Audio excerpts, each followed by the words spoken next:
Baik, pada hari ini kita akan membahas mengenai komunikasi data untuk di bab pertama. Sebelum kita membahas komunikasi, di sini ada kompetensi dasar yang kita akan ampu pada hari ini. Yang pertama 3.1 memahami ragam aplikasi komunikasi data. Yang kedua 4.1 menyajikan karakteristik ragam aplikasi komunikasi data. Untuk tujuan pembelajarannya adalah yang pertama, satu, siswa mampu mengidentifikasi ragam aplikasi komunikasi data. Dua, siswa mampu menyebutkan karakteristik ragam aplikasi komunikasi data. Dan yang ketiga, siswa mampu mengidentifikasi berbagai standar komunikasi data serta menyebutkan berbagai standar komunikasi data. Baik, kita masuk ke materinya. Yang pertama itu konsep komunikasi data. Kata kunci utama dalam materi ini adalah komunikasi. Jadi kita membahas komunikasi sebelum kita membahas komunikasi data. Jadi kita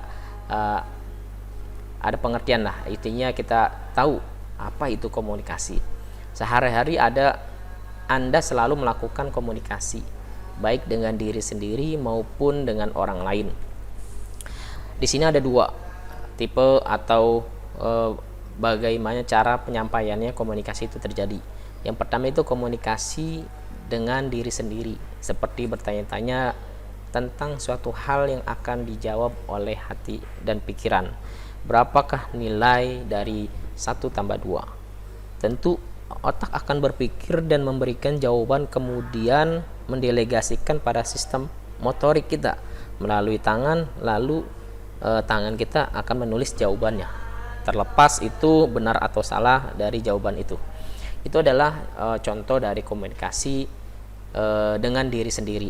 Adapun komunikasi dengan orang lain, di sini seperti berbicara, berdiskusi dengan teman atau berdiskusi dengan guru, bertanya dengan guru pada saat kita berdialog atau berkomunikasi.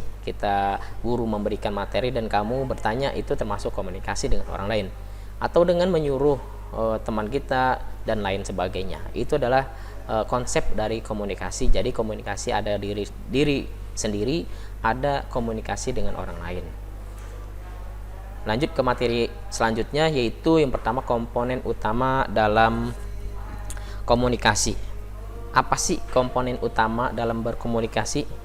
Nah, dalam berkomunikasi ini ada beberapa komponen utama agar tujuannya lebih efektif dan tepat sasaran, yang harus memenuhi 5 komponen dari komunikasi ini sehingga terjadinya suatu komunikasi.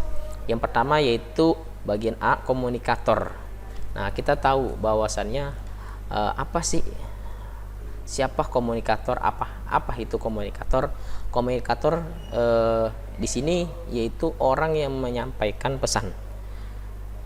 Orang ini perlu memiliki kemampuan dalam mempresentasikan informasi secara tepat melalui pesan yang dikirim pada komunikan. Jadi di sini lihat pada gambar di sini ada gambar orang, yaitu warna merah dengan inisial S. Ini artinya orang ini, gambar ini sebagai komunikator, orang yang menyampaikan pesan. Dan yang kedua yaitu komunikan. Komunikan ini artinya orang yang menerima pesan atau receiver, orang yang menerima pesan yang telah disampaikan oleh pengirim, yaitu komunikator. Nah, jadi di sini ada inisial R warna biru nih. Ini artinya receiver, menerima pesan dari siapa? Dari komunikator, orang yang menyampaikan pesan lalu diterima oleh komunikan. Ini disebut sebagai receiver, menerima. Lalu yang ketiga yaitu informasi. Nah, setelah kita sampaikan pesan yang ada terima, apa yang disampaikan yaitu berbentuk informasi. Nanti kita di pelajaran selanjutnya akan mengetahui apa itu informasi. Nah, ini adalah suatu pesan yang disampaikan dalam bentuk informasi. Nah, informasi ini nanti banyak bentuk-bentuknya. Lalu yang keempat yaitu media atau saluran komunikasi. Nah, saluran berkomunikasi yang digunakan untuk melakukan pertukaran pesan atau pertukaran informasi hendaknya dalam satu protokol dan terjangkau oleh kedua belah pihak. Contohnya, kita dalam berdiskusi secara langsung atau tidak langsung seperti chatting, video conference, video call, dan lainnya. Apalagi pada saat ini pandemi, banyak sekali melakukan komunikasi melalui media-media, yaitu bisa video call atau video conference atau telepon, chatting, dan lainnya. Itu adalah medianya atau alat untuk berkomunikasinya. Dan yang selanjutnya yaitu feedback. Nah, setelah komunikator memberi pesan, menyampaikan pesan suatu informasi lalu diterima oleh receiver, kemudian feedback yaitu umpan balik.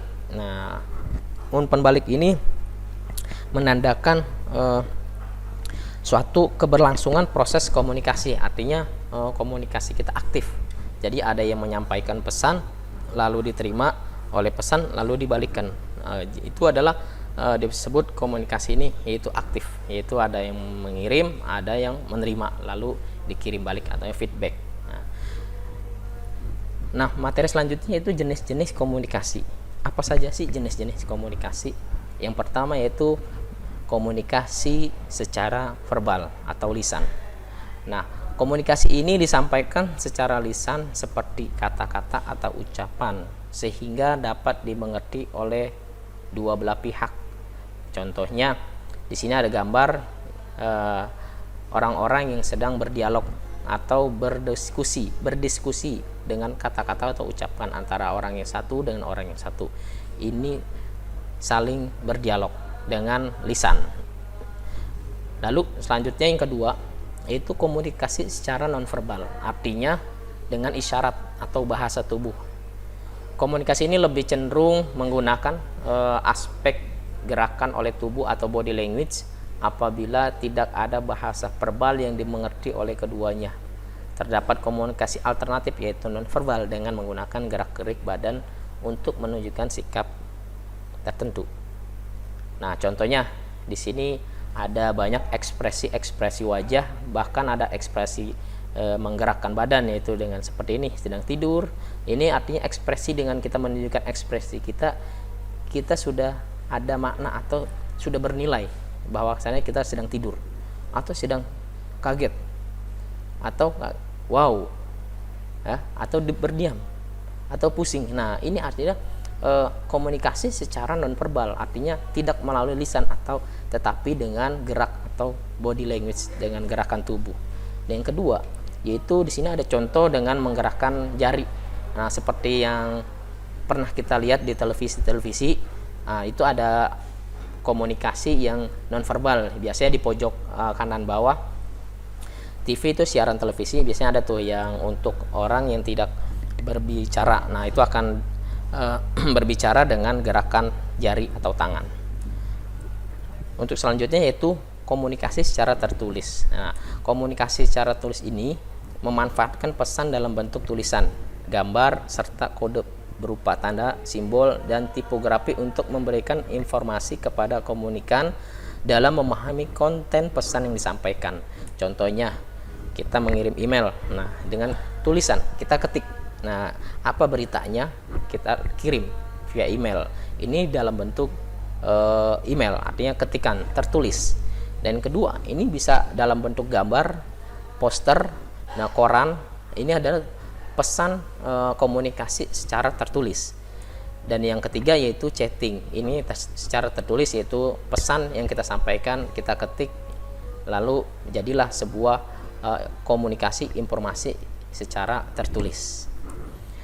Dan yang ketiga yaitu lingkup area komunikasi. Nah, di sini ada dua lingkup area komunikasi. Yang pertama yaitu komunikasi secara internal.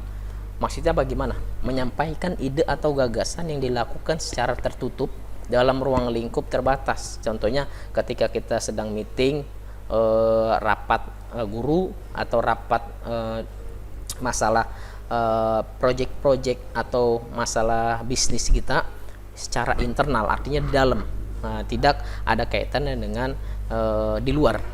Nah, adapun yang ini seperti contohnya, Nah, ini komunikasi secara internal ya, kita sedang meeting, rapat, ya, secara bisnis ya. Bisa juga berdasarkan secara pribadi, keluarga dan lainnya. Dan yang kedua yaitu komunikasi secara eksternal. Merupakan model komunikasi yang telah melibatkan pihak luar dalam menyampaikan gagasan atau pesan. Nah, biasanya ini yang dilakukan oleh para wartawan yang menyampaikan informasi dari luar untuk kita sampaikan untuk di televisi. Artinya dia menyampaikan suatu berita dari luar. Ini namanya komunikasi secara eksternal. Nah, ini siaran pers atau penyampaian berita. Dan yang ketiga itu metode komunikasi, yaitu metodenya yang pertama komunikasi secara tidak langsung. Metode penyampaian pesan ini dilakukan tanpa harus bertatap muka atau face to face. Nah, contohnya kita telepon. Nah, kita tidak perlu tatap muka, dengan jarak pun kita bisa berkomunikasi. Dan kedua yaitu teleconference atau video call. Nah, apalagi sekarang pandemi, kita sudah banyak belajar pun sudah pakai dengan video conference atau video call, belajar dengan Google Meet, dan meeting para pekerja dan para perusahaan pun sudah melakukannya. Dan yang ketiga itu chatting, yaitu biasanya kayak sekarang kita melalui pesan WhatsApp, contohnya soal atau link lainnya, itu kita saling berkomunikasi. Ini melakukan chatting. Jadi ada telepon, video call, dan chatting. Dan yang kedua yaitu komunikasi secara langsung. Ini merupakan cara penyampaian pesan yang banyak dilakukan oleh orang pada umumnya. Dengan metode ini komunikator dan komunikan selalu bertatap muka ketika melakukan aktivitas komunikasi tanpa adanya bantuan media atau peralatan lainnya.